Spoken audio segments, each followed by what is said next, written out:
નમસ્કાર, the news of ગુજરાતમાં આપનું સ્વાગત છે। આજે મુખ્ય સમાચાર પર એક નજર નાખીએ। કચ્છ કડવા પાટીદાર સમાજના માતૃશ્રીનું હિંમતનગર મેડિકલ કોલેજ ખાતે કરાયું દેહદાન ચક્ષુદાન। મનુષ્યનું જીવન અમૂલ્ય હોય છે અને તેમજ જીવન પર કામગીરી કરેલ હોય તે યાદગીરી હોય, પરંતુ મૃત્યુ બાદ પણ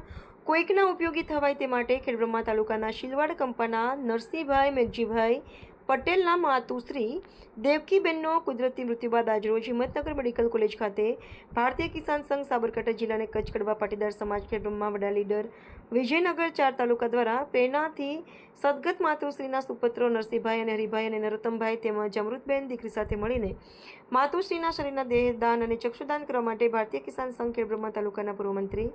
દિનેશભાઈ પી પટેલ અને મંત્રી અરવિંદભાઈએ પટેલ સાથે સંકલન કરી આજરોજ હિંમતનગર મેડિકલ કોલેજ ખાતે ડોક્ટર ઉમેશ મોડાસિયા પ્રાધ્યાપક અને વડા અને રાકેશભાઈ નાઈ સાથે રહી દેહદાન અને ચક્ષુદાન કરવા બદલ સંપૂર્ણ પરિવાર અને કચ્છ શ્રી કડવા પાટીદાર સમાજના તમામ ભાઈઓ બહેનોને આવી ઉમદા કામગીરી બદલ આભાર વ્યક્ત કર્યો હતો અને આગામી દિવસોમાં સંકલ્પ પત્ર ભરવા માટે અનુરોધ કરેલ હતો। સમગ્ર કામગીરી માટે સતત સંપર્કમાં રહી માર્ગદર્શન 4 તાલુકા મંત્રી શ્રી દિનેશભાઈ પી પટેલે કરેલું હતું।